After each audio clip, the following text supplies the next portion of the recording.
on est heureux de vous accueillir dans ce webinaire qui va traiter en fait d'une évolution vers Calliope pour les organismes de formation qui ne sont ni qualifiés au PQF ou autres qualifications et qui ont donc un audit complet. Et l'idée en fait c'est de vous présenter la démarche et surtout pour pouvoir répondre à de nombreuses questions qu'on a des personnes qui nous sollicitent à ce niveau-là. Bon, je pense que maintenant vous avez tous le son. Tout d'abord, l'ISQ vous présente les bons vœux de très bonne année, très bonne certification et beaucoup de bonnes affaires pour vous. Avec Marc, on est heureux de vous accueillir dans ce webinaire qui va traiter en fait d'une évolution vers Calliope pour les organismes de formation qui ne sont ni qualifiés au PQF ou autres qualifications et qui ont donc un audit complet. Et l'idée, en fait, c'est de vous présenter la démarche et surtout pour pouvoir répondre à de nombreuses questions qu'on a des personnes qui nous sollicitent à ce niveau-là. Donc, nous allons démarrer la prestation. Je voudrais simplement vérifier si on nous voit, nous. D'accord, OK. Et on voit le… Très bien, OK. Donc, il y a en fait un slide de présentation qu'on va vous présenter. Donc, je me positionne tout de suite dessus. Voilà. Je ne vois pas en fait. Un tout petit point de réglage, ne vous inquiétez pas, ça va venir. Ça donne quoi là, ça? Alors, simplement pour vous repositionner en fait l'ISQ dans la démarche qualification des organismes de formation. Depuis en fait 1974, l'ISQ a été créé et dès 1991, en fait, nous avons signé un protocole avec le ministère de l'Industrie pour pouvoir créer la première labellisation qui est en fait l'OPQCM, qui s'adresse aux cabinets de conseil. Cette démarche a été initiée avec le CINOV et Consulting France. Aujourd'hui, en fait, il y a 450 qualifiés au PQCM. Ils ne sont pas concernés par la démarche formation, puisque c'est dans le domaine du conseil. Et le deuxième événement important pour l'ISQ a été la signature du protocole avec le ministère du Travail en 1994 pour créer en fait la démarche au PQF que vous connaissez pour une bonne partie. Sachant qu'aujourd'hui, notre démarche ne s'adresse pas aux organismes de formation qui sont au PQF. Elle s'adresse aux organismes de formation qui n'ont pas de qualification proprement dit. Voilà, donc depuis 1994, l'ISQ est positionné sur la démarche qualité. Aujourd'hui, en fait, nous avons 2 certifications qui sont en cours de mise en œuvre et de déploiement. La première qualification qui est Certifum Pro, qui est une certification qui est en fait la suite assez naturelle de l'OPQF. Et puis la deuxième certification qui est la qualification Calliope pour laquelle nous sommes réunis aujourd'hui et qui permet en fait à l'ensemble des organismes de formation à partir du 1er janvier 2021 de pouvoir bénéficier des fonds des financements qui sont ou publics ou mutualisés à travers des OPCO ou à travers d'autres structures. On va pouvoir le voir en fait ensemble.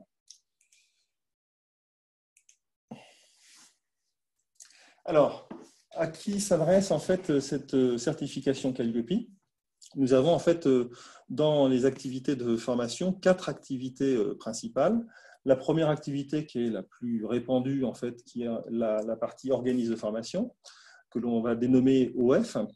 La deuxième activité pour certains qui est identifiée comme CBC, qui est en fait les bilans de compétences. La troisième activité qui est la VAE, lorsque vous faites des validations VAE. Et puis la dernière qui est une qualification importante qui est en fait liée à l'apprentissage. Alors, petite précision, pour les organismes de formation qui sont déjà CFA, c'est ce qu'on appelle les CFA historiques, la qualification Calliope devra être mise en place qu'à partir du 1er janvier 2022. Pour ceux qui souhaitent aujourd'hui se positionner sur l'apprentissage, mais qui n'avaient pas historiquement en fait d'activité d'apprentissage, ils devront mettre en place la certification Calliope à partir du 1er janvier 2021.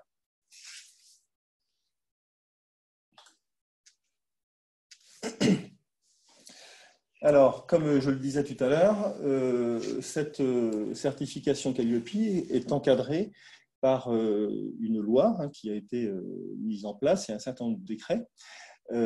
Cette loi a été votée le 5 septembre 2018. Et donc, elle régit la démarche suivante au niveau des financements.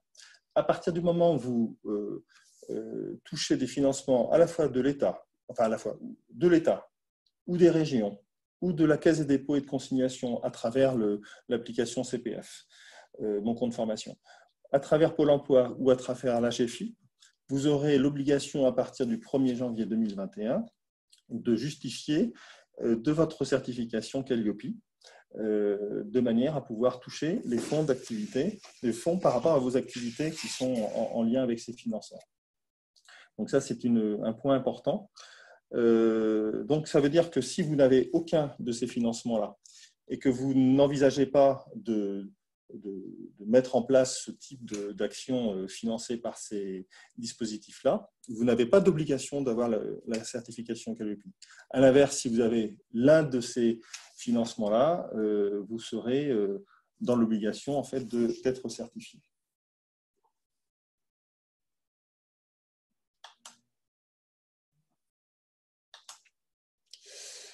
Alors, dans notre démarche, c'est pour vous resituer le décor global en fait, du dispositif Calliope.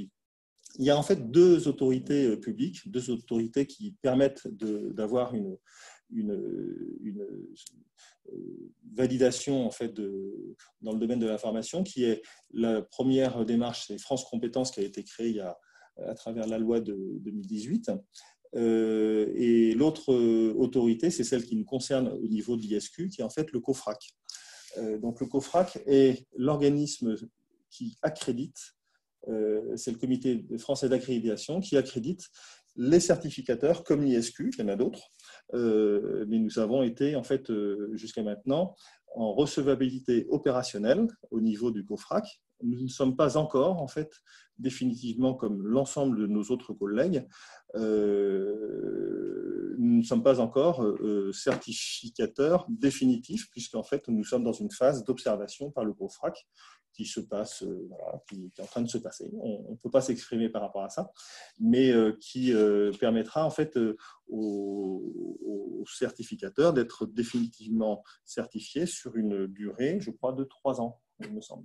Je pense que c'est comme voilà. Alors, à l'intérieur de ça, dans le carré orange que vous voyez, vous avez donc l'ISQ, donc l'organisme certificateur qui a des auditeurs et qui permettent en fait ces auditeurs de réaliser des audits au niveau des prestations. Je viens de me rendre compte qu'on ne s'est pas présenté, excusez-moi. Donc Christophe Dupont, je suis responsable de la communication et des relations publiques au niveau de l'ISQ. Et puis je laisse présenter, excuse-moi, Marc. Marc Berger, donc instructeur et surtout auditeur, donc ce qui peut expliquer ma présence parmi vous aujourd'hui, avec un fort passé dans la formation pour avoir dirigé différents OF en France et aussi à l'étranger. Et je pourrais répondre à vos questions sur les audits, les questions précises que vous pourriez avoir. Merci Marc et désolé de ce petit contretemps. Et puis ensuite, la partie centrale qui est la certification qui nous intéresse aujourd'hui. Et puis derrière, vous les prestataires et les utilisateurs, qui sont en fait vos clients et les bénéficiaires de nos actions de formation. Alors réglementairement, on va commencer à rentrer dans le sujet. Calliope en fait est un référentiel bien encadré évidemment. Nous avons tous une démarche de respect au niveau des certificateurs sur les mêmes éléments. Dans la certification de Calliope, il y a 7 critères et 32 indicateurs au global. Et en fait, il y a 22 indicateurs communs en fonction des activités, puisque vous allez pouvoir le voir tout à l'heure, en fonction des activités sur lesquelles vous vous positionnez, vous avez des indicateurs qui sont applicables ou pas par rapport à ces activités. Donc 22 indicateurs communs et 10 indicateurs spécifiques concernés par les formations certifiantes, la VAE et l'apprentissage. Et on vous a mis une liste de différents éléments législatifs que vous pourrez recevoir après, que vous allez recevoir après notre intervention, qui synthétise, qui permet en fait d'accéder directement au décret, et vous aurez en fait accès à ces décrets en cliquant dessus.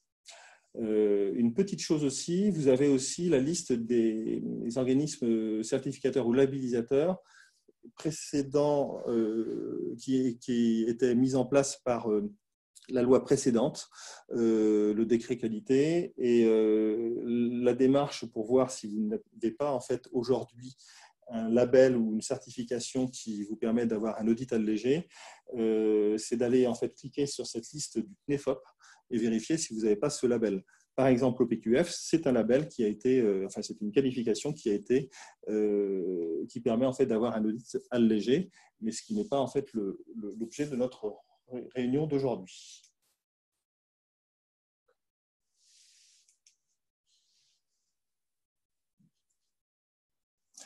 Alors, pour mettre en place ce processus de certification, il y a un certain nombre de choses à fournir et qui nous permettront de mettre en place un contrat de certification, une convention de certification, et qui sont nécessaires pour que nous puissions en fait signer avec vous en fait ce contrat.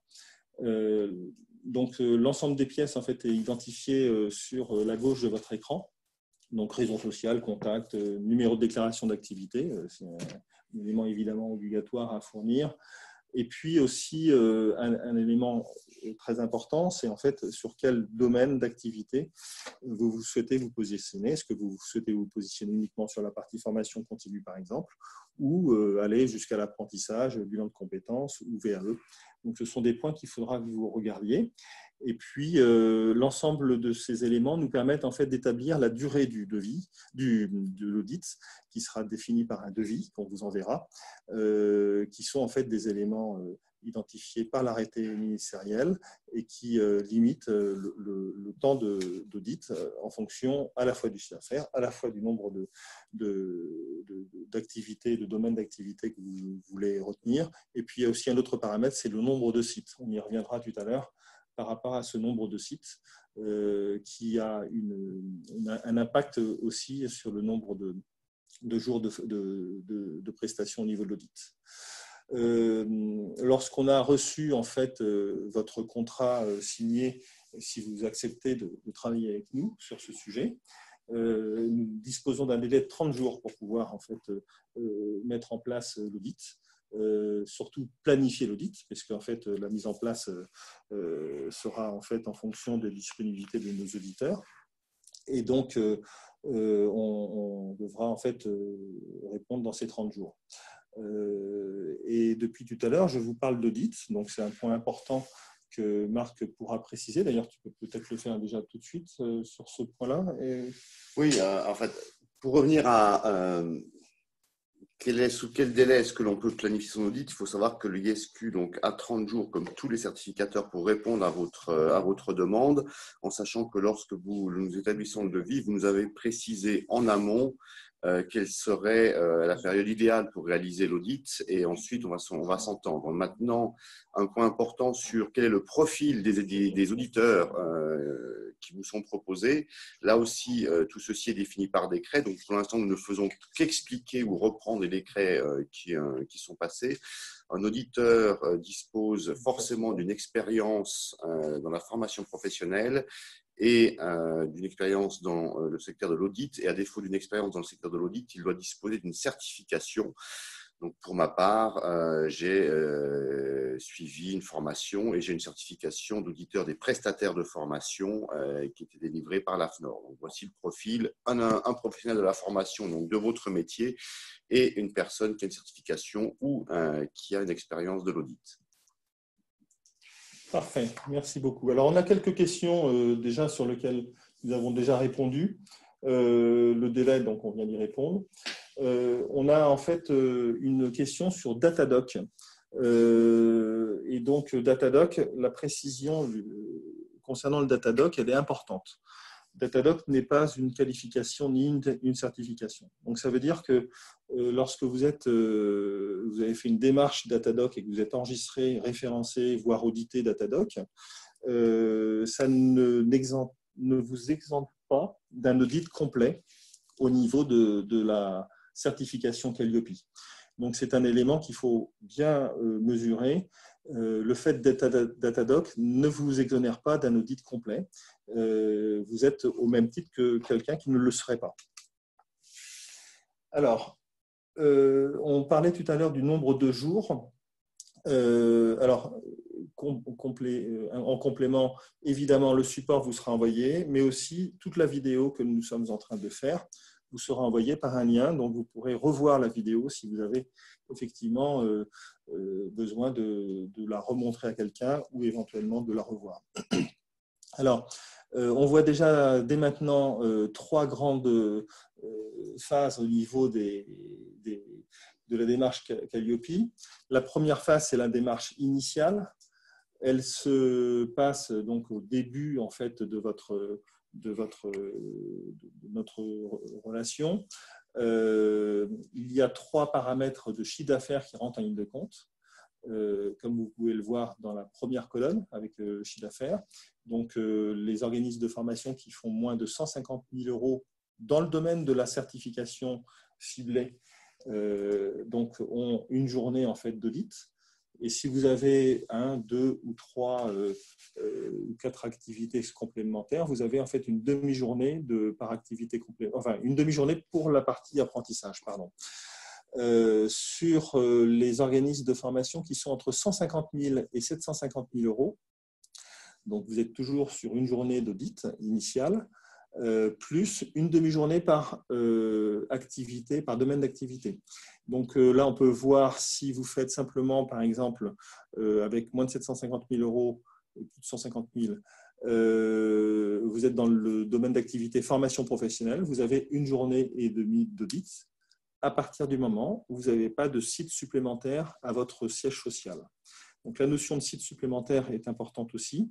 Elle est définie par le fait d'avoir un établissement dans lequel vous avez des permanents et au-delà en fait, de votre siège social. Imaginons que vous soyez présent sur Paris, sur Orléans et sur Limoges. À ce moment-là, vous aurez Paris étant le siège social, Orléans et Limoges étant deux agences. Donc, vous aurez à déclarer 2 sites supplémentaires. Et donc, il y aura un étalonnage qui sera fait en fonction de la racine carrée du nombre de sites et donc qui générera en fait une demi-journée supplémentaire au jour précédent que je viens de vous citer. Ensuite, vous avez alors, même chose pour les plus de 750 000 €, sachant que vous avez une journée et demie d'audit initial. Et après, vous aurez entre le 14e mois, je crois, et le 22e mois, un audit de surveillance qui sera par contre pas réalisé sur le site du certifié, puisque à ce moment-là, vous serez certifié, puisque vous serez en surveillance. Et dans ces cas-là, en fait, les durées sont un petit peu moins importantes et ça se déroulera entre le 14e et le 22e mois, en fait, suivant le début de votre certification. Pas le début de la démarche de certification, mais le début de votre certification. Le jour où, en fait, l'ISQ vous enverra un document comme quoi vous êtes certifié, à ce moment-là, le calendrier, le chronomètre se mettra en place. Et puis, au terme des 3 ans, il faudra, par anticipation évidemment, enclencher une démarche de renouvellement. Et là, en fait, il n'y aura pas d'audit allégé, quelles que soient, je dirais, les circonstances. Vous aurez en fait la même durée que sur l'audit initial et le cycle de certification redémarrera de la même façon et on redémarrera à 0 sur ce point-là. Nous avons mis un lien sur la gauche de votre écran pour faire une demande de devis.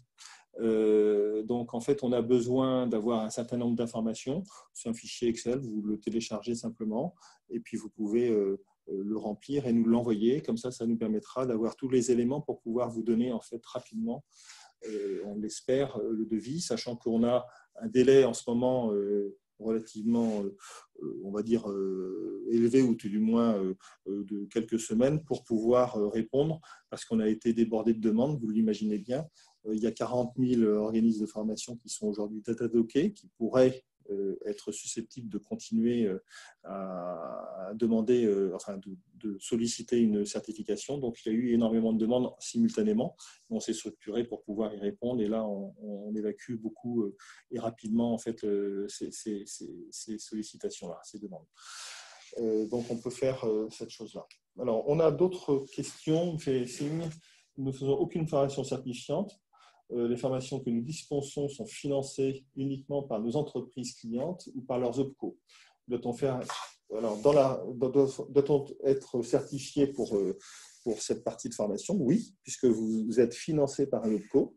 À partir du moment où un OPCO vous verse des fonds au titre du plan de formation d'une entreprise, vous avez la nécessité d'être certifié, parce que sinon vous ne pourrez pas toucher les fonds. L'OPCO vous demandera en fait de justifier de votre certification à partir du 1er janvier 2021.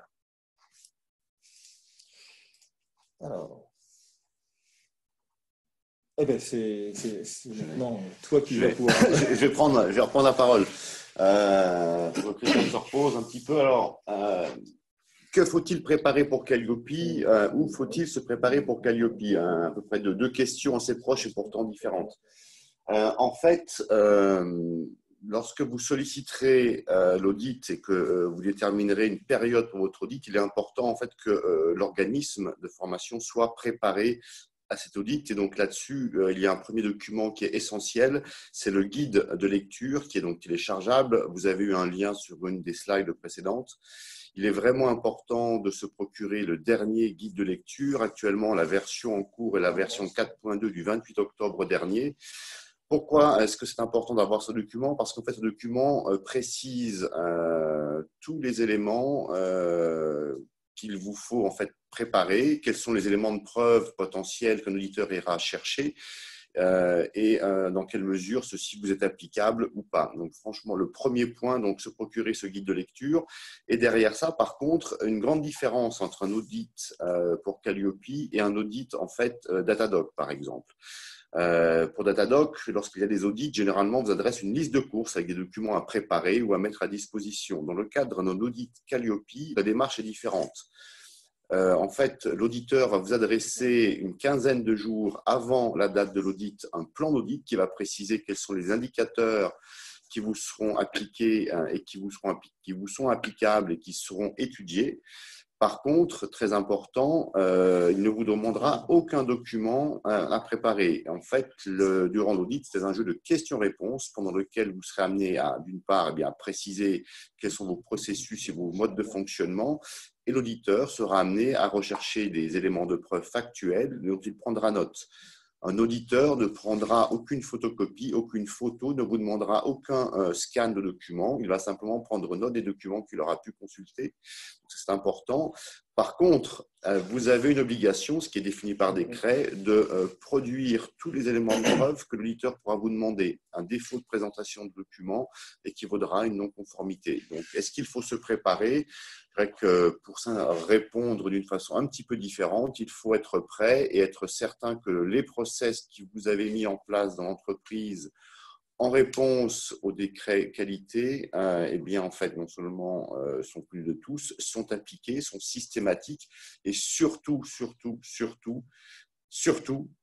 que vous avez une capacité à produire des éléments de preuve. Les paroles passent, les écrits restent. Les seuls éléments de preuve que nous pouvons prendre en compte en tant qu'auditeurs sont des éléments qui sont généralement écrits, qu'ils soient en solution print ou en solution digitale. Alors, l'audit en termes de déroulé? Comment ça se passe, Marc, quand tu interviens? Alors, le déroulé traditionnel, vous avez une réunion d'ouverture où l'auditeur va se présenter et va rappeler en fait le cadre de l'audit. Ensuite, on va demander aux personnes en charge de la réception de l'auditeur, c'est peut-être le dirigeant de l'entreprise, peut-être d'ailleurs la seule personne, ou ça peut être d'autres intervenants en fonction de l'importance du chiffre d'affaires et donc de site de la structure, de présenter en fait l'organisme de formation. C'est un moment relativement important pour que l'auditeur arrive à comprendre en fait quel est votre domaine d'activité, quel est votre périmètre d'intervention, quelles sont les modalités pédagogiques que vous utilisez.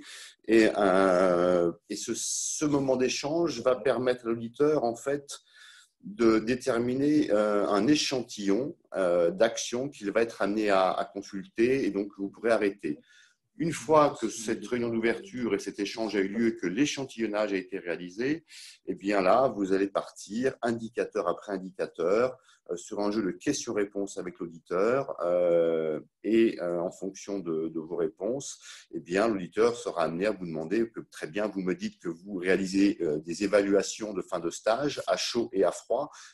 Puis-je avoir le formulaire? Pouvez-vous me montrer les évaluations de la session numéro 22 du 2 janvier, etc., etc. Donc, on va aller chercher des éléments de preuve.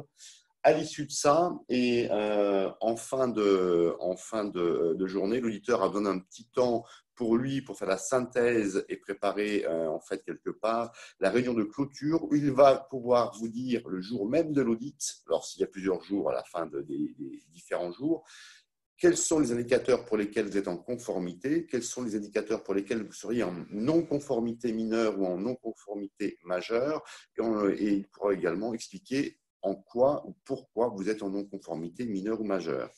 Donc ça, c'est essentiel. Un point aussi important à garder à l'esprit, je reviens sur l'accessibilité et votre obligation de présenter les éléments de preuve. Vous avez, si vous êtes sur un CFA, en fait, potentiellement jusqu'à 32 indicateurs. Donc, je vous invite à prendre la durée de votre audit et de diviser cette durée d'audit par le nombre d'indicateurs et vous verrez que dans certains cas, le nombre de minutes consacrées à l'étude des dossiers peut être réduit à une portion congrue, ce qui fait qu'il faut vraiment être sûr et certain d'être en capacité de pouvoir avoir accès à vos éléments de preuve très rapidement. Si votre ERP est planté, si votre connexion Internet ne fonctionne pas, si vos archives ont été inondées ou si votre grenier a brûlé, ceci est un défaut de preuve et il n'y a pas en fait de circonstances atténuantes. Donc là, malheureusement, il faut vraiment se prémunir de ça. Alors, j'ai une petite question par rapport aux éléments de preuve Oui. qui vient sur le déroulé pédagogique, entre parenthèses à différencier du programme de formation, fait-il partie des éléments de preuve? En fait, tout document que vous utilisez dans vos organismes de formation ou centres de formation d'apprentis, bilan de compétences et VAE sont des éléments que nous pouvons être amenés à vous demander. Un déroulé de formation peut être un élément de preuve, oui, bien évidemment. Surtout si dans ce déroulé de formation, on peut d'ailleurs clairement observer qu'il y a des phases de présentation, éventuellement des phases de mise en pratique qui pourraient servir à une évaluation des acquis en cours de formation. Ok, merci, merci Marc. Ensuite, alors l'étalonnage des sites. Alors, lorsque vous avez un organisme de formation qui a plusieurs sites, nous avons expliqué la notion de site, c'est bien le site est un élément, un établissement supplémentaire en fait au siège social, là où il y a la déclaration en fait d'activité, la NDA. Donc, il ne faut pas considérer que si vous avez six établissements dans lesquels vous faites des formations, vous ayez 6 sites. Normalement, c'est 5 puisque vous avez celui de la NDA et puis les 5 sites supplémentaires. Donc, en fait, Marc, sur la partie site, comment ça fonctionne précisément au niveau de l'audit? Comment tu détermines d'ailleurs les sites? Comment ça se passe? Alors, plusieurs éléments. Le premier élément, il est vrai que lorsque vous allez faire une demande de devis pour obtenir votre qualification, on va vous demander votre NDA. Donc, si vous deviez avoir plusieurs sites qui, pour chacun des sites, reprend un NDA spécifique. Il faut quand même savoir qu'un NDA égale un audit. Donc, si vous avez 10 sites avec 10 NDA, ça vous fait 10 audits. Si vous avez un NDA qui couvre en fait 10 sites, là, le calcul va être différent. Et sur une dizaine de sites, eh bien, en fait, déjà pour déterminer le nombre, comme l'avait précisé Christophe, on va prendre la racine carrée de 10 pour déterminer le nombre de sites à auditer. Et ensuite, c'est à l'organisme de certification, donc en l'occurrence, si c'est nous, eh bien, à l'ISQ, qui va, après un échange avec la direction de l'organisme, bien essayer de repérer quels seraient les sites les plus représentatifs de l'activité de l'organisme, puisqu'on va bien sûr aller auditer ce qui est le plus représentatif et pas au contraire ce qui peut être exceptionnel. Alors, simplement, petite précision, NDA, c'est numéro déclaration d'activité. C'est ce que l'on dépose à la directe lorsque l'on demande en fait d'avoir une activité formation. C'est déposé auprès même de la directe et de la préfecture, et c'est ce qui doit figurer sur les documents comme les factures et autres réjouissances. Donc ce numéro, ce NDA, un audit. C'est ça. Donc ça veut dire que on ne peut pas exclure dans un système, s'il y a un site qui est rattaché à une NDA, on ne peut pas l'exclure de l'audit. Alors voilà, ce qui est important aussi, c'est que tout à fait, si vous deviez avoir des opérations multi-sites sur une région ou en France qui sont en fait regroupées sous un seul et unique NDA, vous ne pouvez pas exclure la communication en fait de l'un de vos sites. Si vous deviez omettre intentionnellement ou non intentionnellement de déclarer un site, la certification ne couvrira pas le site, puisque sur le certificat, normalement, les sites couverts par la certification sont précisés. Alors, il y a une personne qui me dit, et quand on n'a pas de site, ça veut dire qu'elle ne doit pas avoir d'activité de formation, de formation organisée en fait, sur le site du siège social.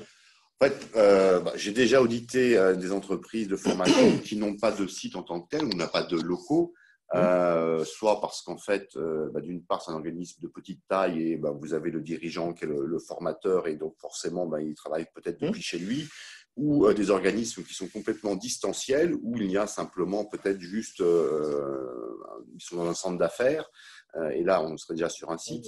Le site physique n'est pas si important que ça, puisqu'en fait, on n'a pas à auditer l'accessibilité PMR et autres réjouissances. Donc, si vous n'avez pas de site, l'audit devra se réaliser dans un lieu que nous aurons communément défini.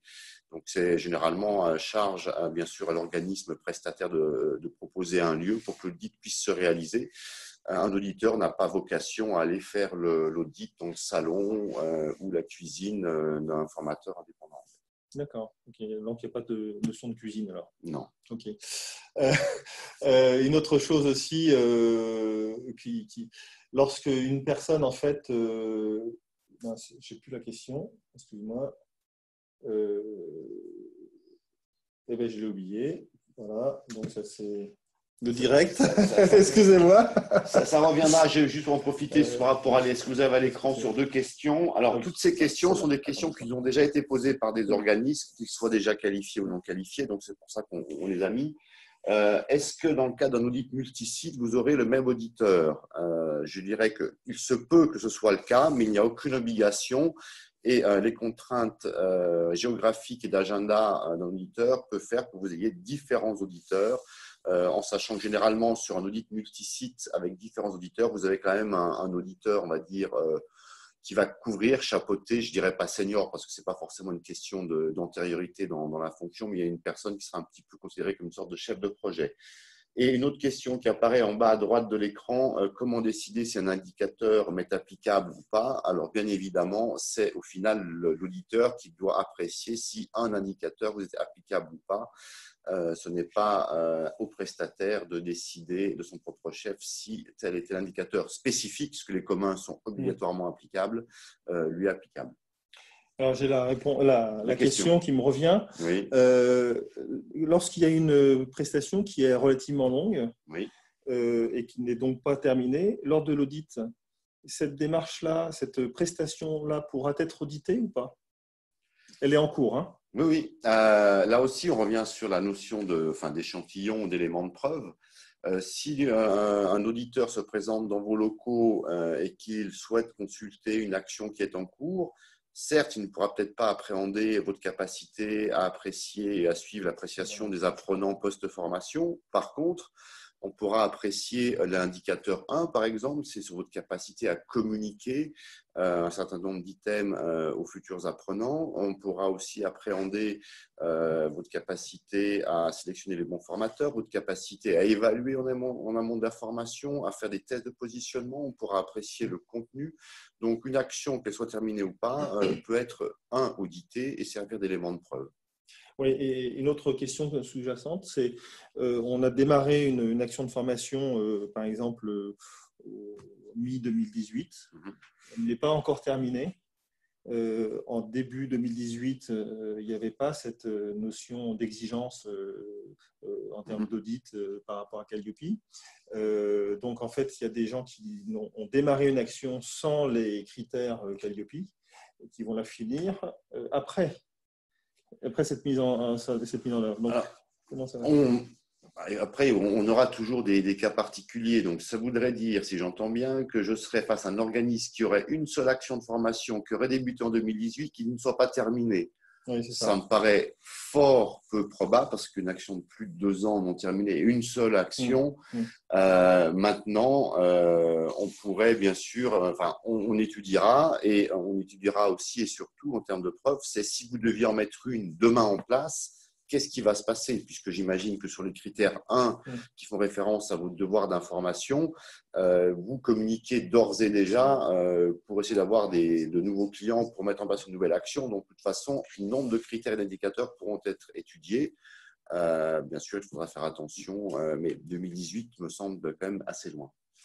Alors, les différents critères identifiés dans cette démarche. Alors, on va pas tous les détailler parce qu'on vous laissera lire si vous ne l'avez pas encore fait le guide de lecture. Ils sont au nombre de 7.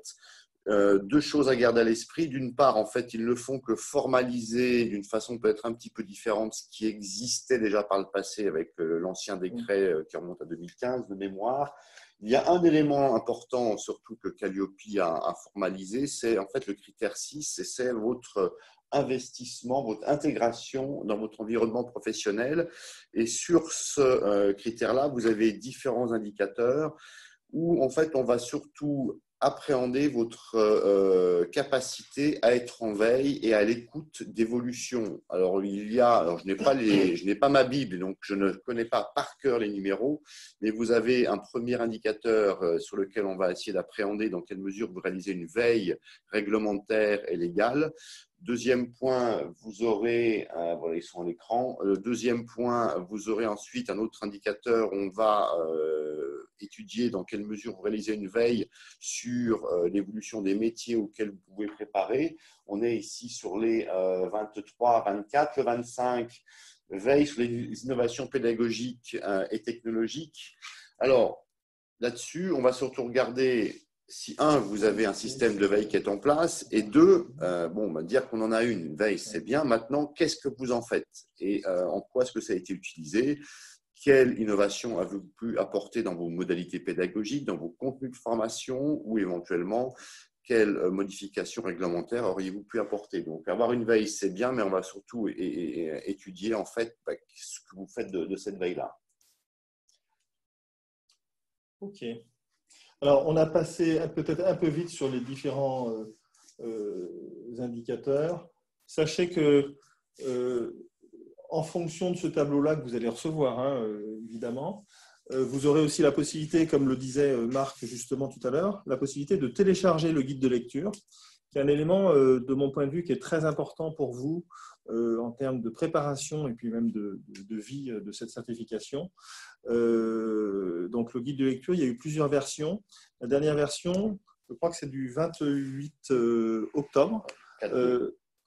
Version 4.2. 4.2, voilà, la version 4.2, qui détaille bien chacun des indicateurs et qui permet en fait de vous éclaircir sur ces points-là et qui vous indique aussi si ce sont des indicateurs qui sont avec des non-conformités possibles majeures ou mineures, je crois.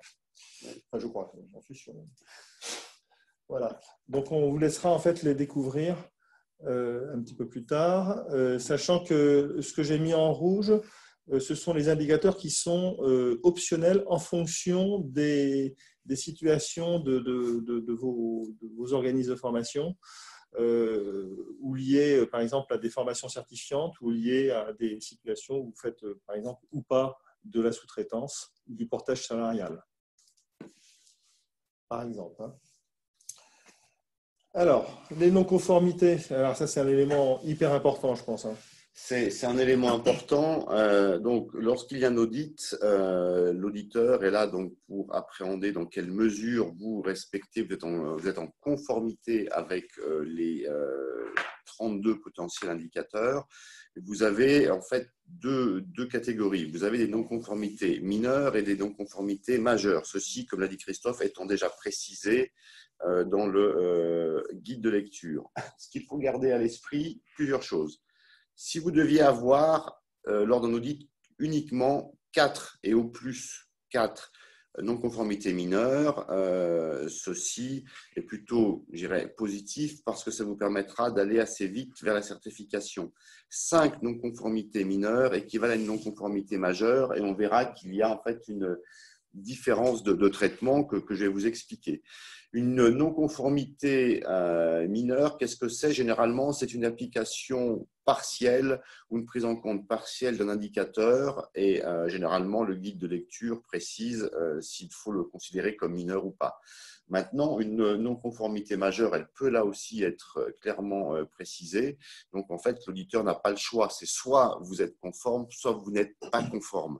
C'est pas je fais un peu, je le fais un peu, ça va être une non-conformité mineure, mais dans certains indicateurs, en fait, le législateur ne nous laisse pas le choix de dire oui ou non, donc ce sera forcément blanc ou noir.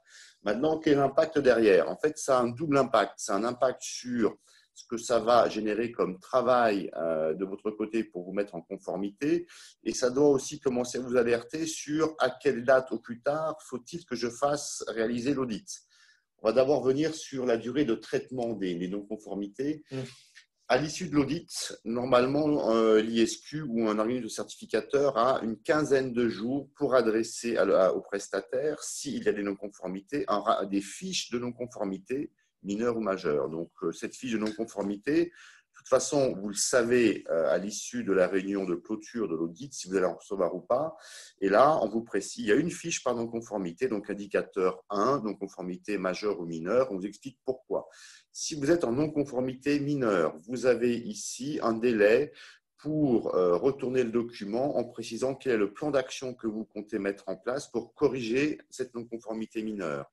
C'est à l'auditeur à ce moment-là de pouvoir décider et d'appréhender si votre plan d'action est suffisamment explicite et suffisamment pertinent pour pouvoir corriger la non-conformité. Et si c'est le cas, eh bien, il va lever la non-conformité mineure et vous aurez là, par contre, 6 mois pour mettre en production ce que vous avez précisé. Et cette mise en production sera, elle, vérifiée lors de l'audit de surveillance. Une non-conformité majeure, c'est quelque chose qui est beaucoup plus contraignant, puisque là, vous avez en fait, il y a un délai de 3 mois au maximum pour corriger. Par contre, il faut bien sûr garder à l'esprit qu'il faut 2 choses. Donc, un, que l'auditeur ait eu le temps de le voir et que ce soit mis en production. Donc, ça veut dire quoi concrètement? C'est qu'à réception de la fiche de non-conformité, vous avez 2 mois pour mettre en place un plan d'action, le faire valider par l'auditeur, le mettre en production pour que l'auditeur, dans un maximum du 3e mois, puisse vérifier la mise en production du correctif que vous avez évoqué. Donc, c'est pour ça que c'est important. Et donc, ça permet de basculer à, eh bien justement, avec tout ce délai potentiel de traitement de non-conformité, si je veux avoir mon sésame sous le sapin à Noël 2020, quand faut-il faire mon audit? Eh bien, je dirais que si vous avez déjà 3 mois au maximum, c'est un maximum, ça peut durer 1 mois, mais sur des non-conformités majeures à traiter, en sachant qu'une fois que la non-conformité est levée, il faut soumettre votre dossier à la commission qui va entériner, donc comptez à peu près 3 mois et demi, plus qu'1 jour de délai de rédaction de support. Donc, j'ai envie de dire qu'il faut que vous vous puissiez bénéficier de l'audit au plus tard, dans l'idéal, avant la fin du mois d'août. D'accord. Alors, j'ai une autre question Oui. aussi par rapport aux éléments de preuve. Lorsqu'un organisme de formation vient de se créer, Oui. il n'a pas d'historique. Oui. Comment va-t-il pouvoir apporter les preuves de l'application des critères? C'est une excellente question que le législateur s'est posée, et vous verrez dans le guide de lecture, il y a sur un certain nombre d'indicateurs la notion qui est donc, c'est écrit et rédigé, qu'on appelle nouvel entrant. Donc là, il est clairement précisé que ce que doit en fait regarder l'auditeur. Nouvel entrant, c'est l'auditeur va surtout s'assurer que les processus et ou les documents qui seront amenés à être utilisés dans le cadre d'une activité normale sont définis, existent et sont connus en fait des opérationnels. D'accord. Toujours une question par rapport à l'historique. Oui. Et il y a beaucoup de questions qui tournent autour de ça. Lors de l'audit, vous nous interrogez sur l'année en cours, pas l'interrogation. Est-ce que vous pouvez nous demander des informations sur les années précédentes, sur des précédentes formations qui auraient eu lieu? La réponse que je donnais, c'est que normalement, il serait de bon ton de ne pas solliciter des éléments qui pourraient être remontés à avant le mois de juin 2019, puisque c'est à peu près cette période où les décrets ont été passés, ont été publiés définitivement. Donc, ce qui veut dire qu'on a suffisamment d'éléments. Maintenant, si pour quelque raison que ce soit un déficit d'activité ou d'action, on pourrait être amené à regarder des actions qui soient antérieures à juin 2019. Pour autant, sur une action, un auditeur peut se concentrer que sur une partie de l'action, l'évaluation, la communication, le suivi, l'enquête de satisfaction, etc. Donc, on ne va pas non plus forcément tout regarder dans le détail. D'accord. Bon, là, on a voilà, c'est le temps. Un temps qui confirme un peu ce que nous avons dit jusqu'à maintenant. La durée de vie, oui. Alors, au-delà de Calliope, une fois que vous êtes Calliope, est-ce que j'ai une possibilité de me différencier par rapport à mes concurrents, puisque globalement, tous ceux qui vont avoir des fonds publics et tels que on les a décrits tout à l'heure auront normalement Calliope, je l'espère tout du moins. Donc en fait, pour donner cette réponse-là, pour apporter en fait des éléments de différenciation, à titre indicatif, l'ISQ a mis en place une certification qui s'appelle Certiform Pro by OPQF, qui est la suite logique de l'OPQF et qui a la particularité de vous permettre d'être certifié sur des activités proprement dites. Je prends l'exemple des gens qui font de la formation auprès des avocats. Eh bien, en fait, on ira chercher les éléments de qualité qui sont liés à à vos activités de formation proprement dit et qui vous apporteront en fait un élément supplémentaire de valorisation de vos activités. Donc, si cette démarche vous intéresse, vous pouvez aussi cliquer sur ce lien que vous allez recevoir et qui permettra en fait de vous envoyer en fait une proposition dans ce domaine. Si je peux ajouter peut-être pas forcément une excellente analogie, mais on va quand même la faire. Vous avez aujourd'hui en France 40 000 organismes dits data-dockés. Pour autant, bien, vous êtes dans le ventre mou des 40 000. Il n'y a pas d'autres facteurs de différenciation au-delà de la satisfaction de vos apprenants et de vos commanditaires. Donc, il est vrai que demain, lorsque tout le monde sera Calliope, bien, en fait, vous allez obtenir votre permis de former ou de faire un bilan de compétences ou de réaliser une VAE. Ça, c'est très bien. Donc, si vous voulez vous distinguer, avoir une qualification, une certification supplémentaire est intéressante. Sur la Certiform Pro by OPQF, ce qu'il faut garder à l'esprit, c'est oui, on va en fait certifié sur un domaine spécifique, formation avocat, formation langue et autres. C'est surtout en fait que l'instructeur et ou l'auditeur est une personne qui viendra de votre métier, qui connaît en fait votre métier. Donc, si on devait reconnaître les compétences d'un organisme de formation en langue, forcément l'auditeur aurait une expérience significative dans le domaine des langues. Alors, comme il nous reste 11 minutes pour respecter en fait le temps, on va passer à différentes questions-réponses. Alors qu'on a reçu, on a répondu à un certain nombre de questions-réponses à l'heure actuelle, et puis en direct. Et puis, on va aussi avoir quelques slides qui nous permettent d'avoir… on a synthétisé un peu toutes les questions, les réponses qu'on a pu apporter. depuis quelque temps. Alors, est-ce que je peux choisir les dates de mon audit? Vous pouvez, dans l'établissement de devis, vous pouvez préciser, en fait, à défaut de la date précise, une période à laquelle vous aimeriez que l'audit soit réalisé. Et en fait, une fois que la période, enfin, vous avez validé votre contrat, que la période a été communiquée, l'auditeur va prendre contact avec vous et la date sera retenue. Jusqu'à aujourd'hui, et pour me voyager beaucoup en ce moment, je trouve que aussi bien l'auditeur, sans vouloir me jeter des fleurs, et aussi et surtout les prestataires, donc vos homologues, sont très conciliants et nous avons toujours trouvé une date d'un commun accord. Voilà. D'accord, ok, ouais, donc il n'y a pas de. C'est pas une convocation à un audit. Non. Ok, très bien. Alors, les exemples. Est-ce que toi, auditeur, Marc, est-ce que tu peux donner des exemples? C'est toujours une question compliquée, ça. Hein. Oui, mais en fait, d'une part, on n'a même pas le droit de répondre à la question, donc c'est un petit peu compliqué. Ce qu'il faut garder à l'esprit, c'est que chaque indicateur a ses questions, chaque auditeur va aussi avoir ses questions, chaque situation va peut-être amener même un questionnement différent.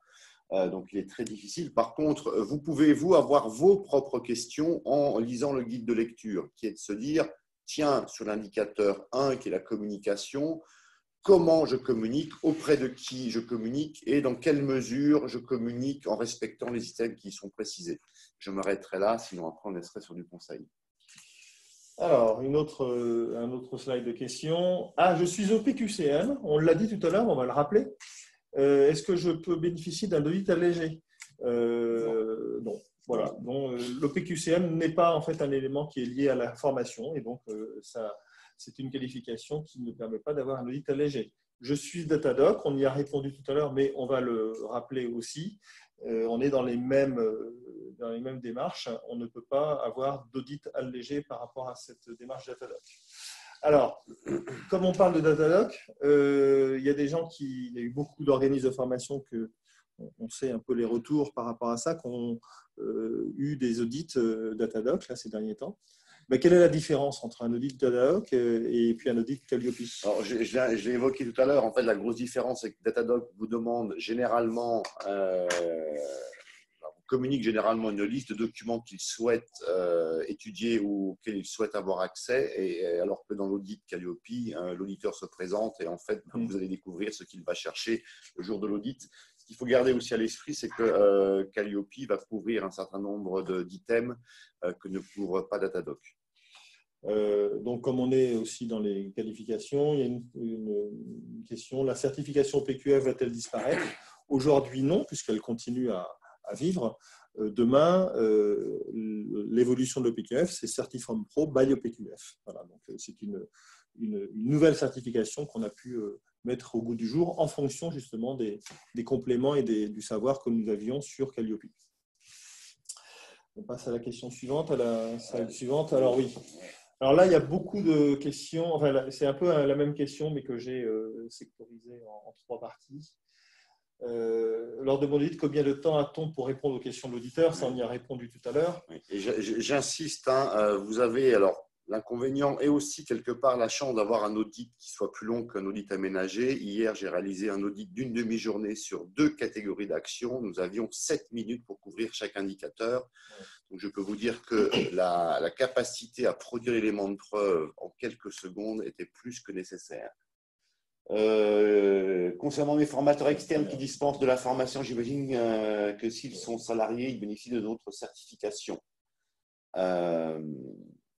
Alors, c'est vrai que c'est une question que je n'ai pas forcément bien compris. Ce qui est sûr, c'est qu'en fait, la qualification va porter sur la structure qui a le NDA. Donc, si vos formateurs sont salariés, en fait, ils ne bénéficient pas. C'est-à-dire que c'est votre structure que vous utilisez des salariés ou des non-salariés qui portent la qualification. S'ils sont libéraux ou auto-entrepreneurs, dois-je utiliser leur certification? La réponse est non. Le prestataire s'assure du respect de la conformité au présent référentiel des sous-traitants. Donc, il y a un indicateur qui traite ce sujet-là. C'est marqué dans l'indicateur 27. Donc, ça veut dire qu'en fait, vous ne pouvez pas exiger de vos intervenants externes qu'ils obtiennent la certification. Je sais qu'il y a des discussions sur ce sujet, mais aujourd'hui, en tous les cas, ce n'est pas acté. Et je vous invite à bien relire la phrase « le prestataire », donc c'est vous, s'assure du respect de la conformité au présent référentiel des sous-traitants. Donc, imaginez-vous l'auditeur vous posant la question « Comment vous assurez-vous du respect de la conformité et quelles preuves pouvez-vous me donner ?» Je m'arrêterai là. D'accord. Alors, une autre question que je viens de voir en passant au slide suivant. Est-ce qu'on peut bénéficier d'un audit blanc? Oui, bien sûr, l'audit blanc. Par l'ISQ, hein? Oui, par l'ISQ, enfin, par un certificateur, c'est tant est qu'il propose la prestation. C'est quelque chose qui est très demandé, donc qui, bien sûr, complique, notre capacité, qui réduit notre capacité de production d'audit réel, puisque demain, je suis en audit blanc, et la semaine prochaine, j'ai 2 jours d'audit blanc, donc sur, en fait, 4 interventions, j'ai 3 audits blancs sur les 5 jours qui viennent. Donc, ce qui montre que beaucoup d'organismes appréhendent d'une part cette certification et souhaitent justement bénéficier d'audits blancs pour pouvoir mesurer quels sont leurs potentiels écarts et corriger le tir avant l'audit réel. Et puis une autre question aussi qui est intéressante. Nous n'avons jamais eu à gérer des apprenants en situation de handicap. Comment devons-nous appréhender la gestion du handicap qui est très présente dans les indicateurs et les critères?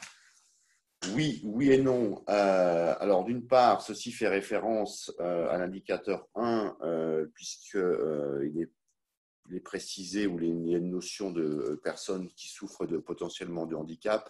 Et vous avez un indicateur, je n'ai pas le numéro, mais c'est dans les 20 et quelques, où il est précisé que le prestataire utilise ou développe un réseau, etc., etc., pour orienter, entre autres. Ce qu'il faut garder à l'esprit ici sur la notion de handicap, c'est que le législateur ne vous demande pas, il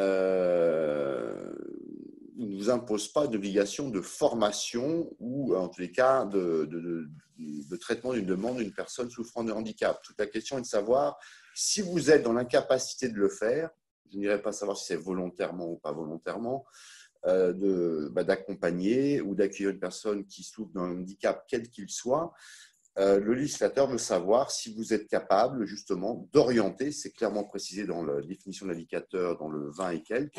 Donc c'est surtout en fait plus une obligation de moyens que ici de résultats sur la notion de handicap. Et gardez à l'esprit qu'un auditeur n'est pas là pour s'assurer, pour ceux qui auraient des locaux, de la conformité et de votre accessibilité PMR. Ce n'est pas l'objet de Calliope. D'accord.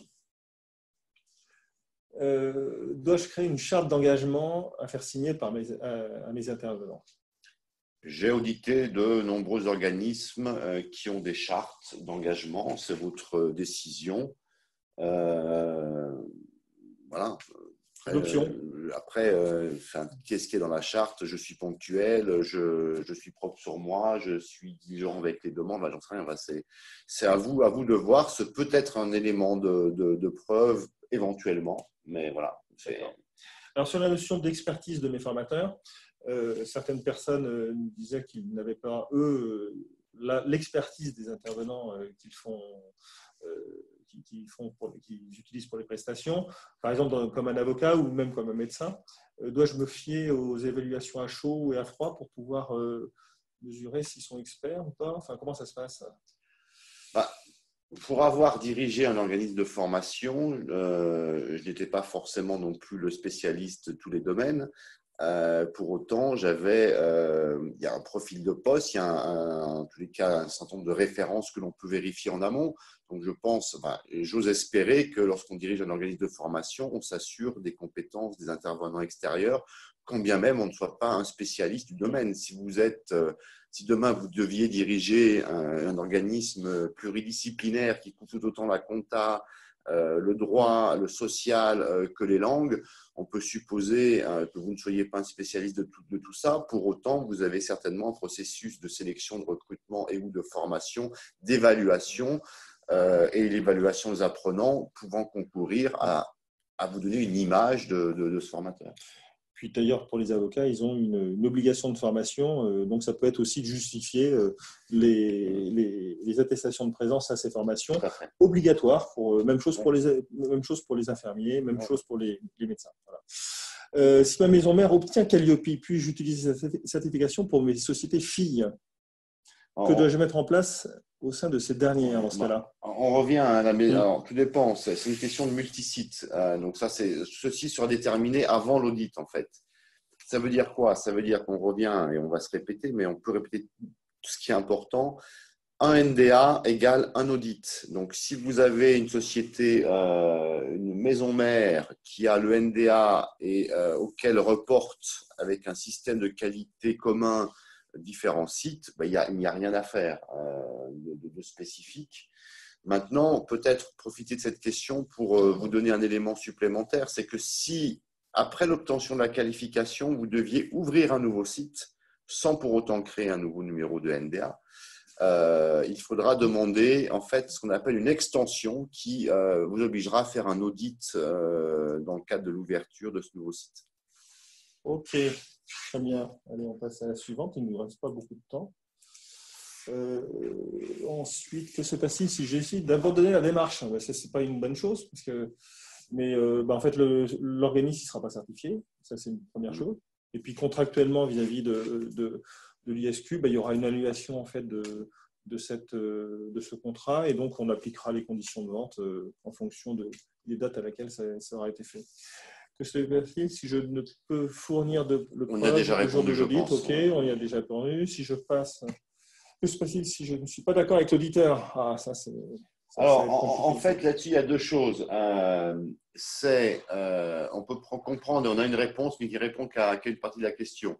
Est-ce que, en fait, la première question, c'est est-ce que je peux récuser un auditeur? Il faut vraiment pouvoir justifier de motifs valables en sachant qu'un auditeur est tenu de préciser s'il y a un conflit d'intérêt potentiel avec l'entreprise qui va aller auditer.